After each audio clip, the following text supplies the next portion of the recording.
1 मार्च 2025 की दोपहर करीब 12 से 1 बजे के बीच हरियाणा राज्य के रोहतक जिले से लगभग 25 किलोमीटर दूर बसा हुआ सांपला कस्बा के पास एक फ्लाईओवर होता है।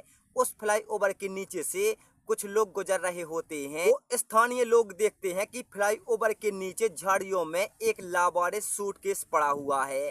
फिर वो लोग इकट्ठा हो जाते हैं और तुरंत उस सूटकेस के पास जाते हैं।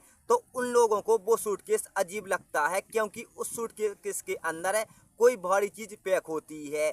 तो वो लोग घबरा जाते हैं और तुरंत सांपला थाने में उस सूटकेस की सूचना देते हैं। तो मौके पर उस थाने की एक टीम तुरंत फ्लाईओवर के पास आती है और पुलिस भी उस सूटकेस को देखकर हैरान हो जाती है। पुलिस देखती है कि उस सूटकेस के अंदर कोई बड़ी यानी कि भारी चीज पैक है।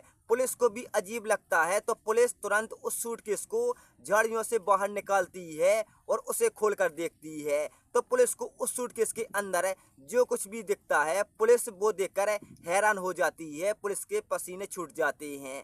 पुलिस देखती है उस सूटकेस के अंदर एक 20 से 22 साल की लड़की की लाश पड़ी है। पुलिस तुरंत उस लड़की की लाश को सूटकेस से बाहर निकालते हैं और लाश को चेक करते हैं। तो पुलिस को उस लड़की की गर्दन पर एक घाव का निशान मिलता है।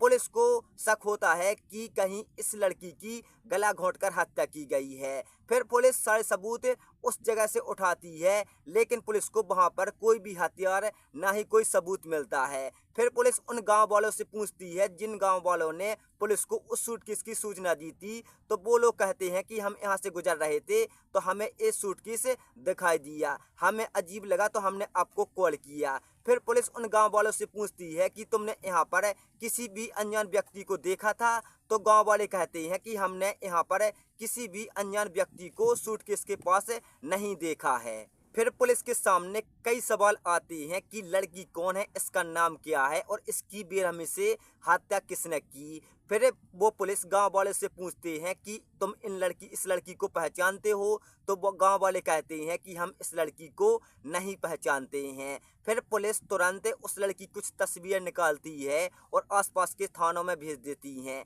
जिससे पुलिस को पता चल सके कि इस लड़की की किसी ने गुमशुदगी की रिपोर्ट दर्ज कराई है या नहीं। साथ ही फिर पुलिस तुरंत उस लड़की की लाश को सांपला सरकारी अस्पताल पोस्टमार्टम के लिए भेज देते हैं। लगभग कई घंटे बीत जाते हैं, पुलिस को किसी भी थाने से लड़की की कोई गुमशुदगी की रिपोर्ट दर्ज कराने वाला नहीं मिलता है, ना ही किसी ने उस लड़की की गुमशुदगी की रिपोर्ट दर्ज कराई थी। फिर पुलिस तुरंत उस लड़की की फोटो को सोशल मीडिया पर अपलोड करते हैं, जिससे 2-3 घंटे में उस लड़की की कुछ और फोटो वायरल होने स्टार्ट हो जाती हैं, जिसमें वो लड़की राहुल गांधी के साथ चुनाव यात्रा में रैली में शामिल होती दिखाई देती है। फिर पुलिस को सोशल मीडिया के जरिए पता चलता है इस लड़की का नाम हिमानी नरवाल है, जो रोहतक जिले के विजयनगर की रहने वाली है।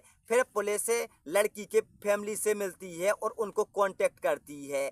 तो पुलिस को पता चलता है कि हिमानी नरवाल रोहतक जिले के विजयनगर में अकेली रहती थी, बल्कि उसकी माँ और उसका भाई दिल्ली में रहता था। फिर पुलिस हिमानी की माँ सबिता को कॉल करती है और पुलिस सबिता की माँ से कहती है कि हमें तुम्हारी बेटी हिमानी नरवाल की लाश सांबला के पास एक ब्रिज के नीचे सूटकेस में बंद पड़ी हुई मिली है। तुम तुरंत सांपला आओ और अपनी बेटी की पहचान करो। तो सबिता अपने बेटे के साथ तुरंत सांपला पोस्टमार्टम हाउस पहुंचती है, जहां पर वो सबिता अपनी बेटी हिमानी नरवाल को पहचान जाती है और रोने लगती है। फिर पुलिस सबिता से कहती है कि तुम अपनी बेटी को अब ले जा सकती हो। तो यहाँ पर सबिता अपनी बेटी को ले जाने से मना कर देती है और कहती है कि मैं इसका अंतिम संस्कार भी नहीं करूंगी जब तक इसका कातिल नहीं पकड़ा जाता है। पुलिस इस केस की कार्रवाई और तेजी से कर देती है और लगातार पुलिस कातिल को पकड़ने के लिए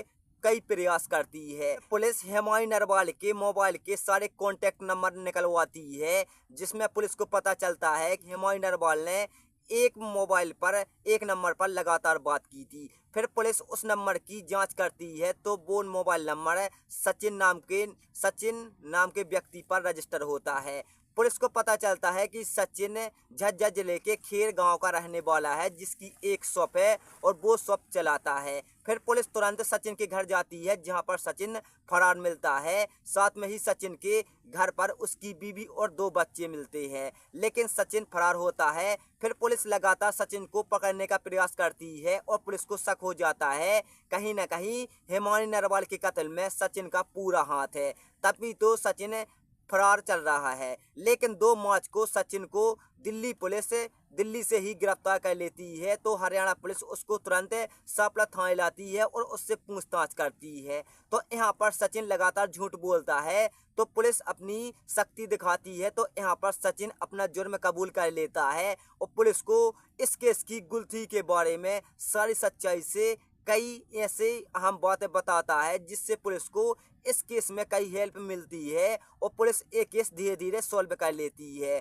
पुलिस कहती है कि तुम हेमानी नरवाल को कब से जानते हो? तो सचिन कहता है कि हेमानी नरवाल और मेरी इंस्टाग्राम और व्हाट्सएप के जरिए दोस्ती हुई थी लगभग 1 साल पहले। फिर हम दोनों धीरे धीरे एक दूसरे के संपर्क में आए और दोनों की नज़दीकियां बढ़ी और दोनों कई बार मिले। सचिन पुलिस से कहता है कि हेमानी नरवाल रोहतक जिले के विजयनगर में अकेली रहती थी, बल्कि उसकी माँ और भाई दिल्ली में रहता था। तो हेमानी मुझे कॉल करती थी और मुझे विजयनगर स्थित अपने घर में बुलाती थी और हम दोनों कई रातें गुजारते थे और हमने कई बार संबंध बनाया है। लेकिन एक दिन हेमानी को मेरे शादी के बारे में पता चल जाता है, तो वो मेरे कुछ प्राइवेट वीडियो बना लेती है और उन वीडियो के जरिए वो मुझे ब्लैकमेल करने लगती है और मुझसे लाखों रुपए लूटती है। लेकिन मैंने उसको कई बार समझाया कि मेरे पास अब पैसे नहीं हैं, तुम ये वीडियो सारे डिलीट कर दो। लेकिन हेमानी नरवाल वो वीडियो डिलीट नहीं कर रही थी, बल्कि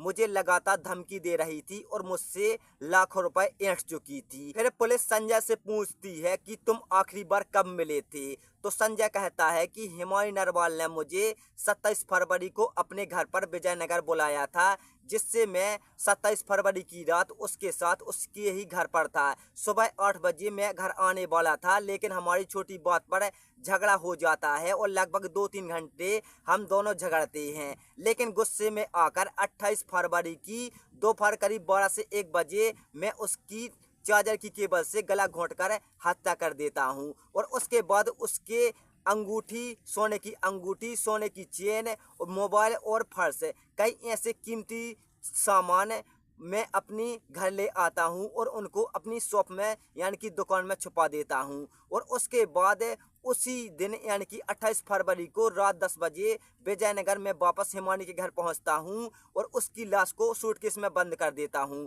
साथ ही एक चादर को भी सूटकेस के अंदर रख लेता हूं और वहां से सूटकेस लेकर तुरंत मैं बस स्टैंड के पास निकल जाता हूं और बस स्टैंड से मैं बस पकड़कर सीधा सांपला आता हूं और सांपला में ब्रिज से मैं वो सूटकेस फेंक देता हूं।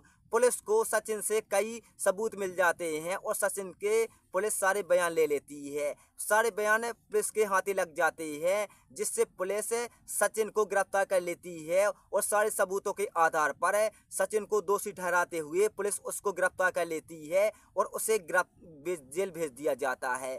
दोस्तों, ये सच्ची घटना थी रोहतक जिले के सांपला इलाके की, जहां पर एक 22 वर्षीय लड़की हेमानी नरवाल की बेरहमी से कत्ल करके उसकी लाश को सूटकेस में सांपला फ्लाईओवर के नीचे झाड़ियों में फेंक दिया गया था।